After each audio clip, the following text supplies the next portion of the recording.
Sometimes the enemy will try to distract you so much that he will make you believe not only that you're not enough, but that God can't use you, that everything that you're going through is not worth it, that you should self-isolate. He will put people in your life that will tell you that you're a wolf in sheep's clothing, that you shouldn't be teaching your children about God because look at your life, look at where you came from, look at what you do, look at how you are, look at how you're raised, look at how you talk, look at how you walk. They don't feel that you're qualified to believe in God or to walk on this earth or to be blessed or have what you have. Those people are not qualified to speak for God, on behalf of God, have no relationship with God, know nothing or enough of God to know what he says or doesn't say. What God has for you, what God brought you through, where God is taking you is between you and God.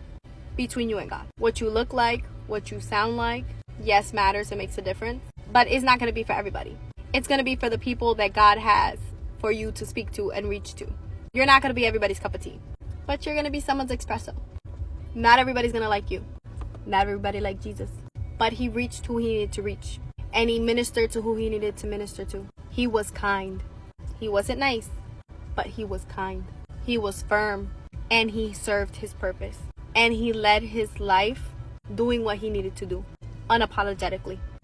And did he cry out to his Father? Absolutely. Was he perfect? Absolutely.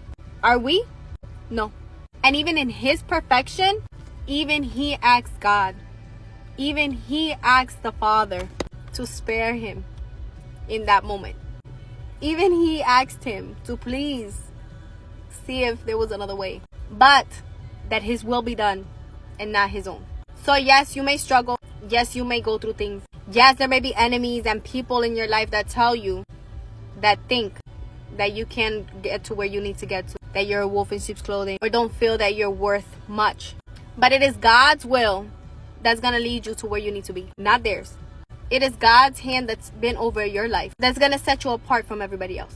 Because it's by your fruit, it is by all of our fruits that sets us apart. Because you can wear a skirt, because you can have your hair long or short or dyed or not, tats or no tats. But it's by your fruit on how people feel, how you make them feel, how you interact with people, how you live in silence when you're alone, in private, your integrity. That's what matters. That's what counts. That's what God's looking for, is your heart. And are you living the life he called you to live? So yeah, people are going to hate you. People aren't going to like you. They're going to try to knock you down. They're going to lie about you. They're going to call you a wolf in sheep's clothing. They're going to say things to your face that are not true. They're going to stand firm in that. They're going to have a whole little village all together that are going to stand against you. They're going to even block you without you even thinking about them. They're going to try to tear you down. But it's better to have the world against you and have God on your side than to gain the world and lose his favor. Because I may not be perfect, but I'm his child.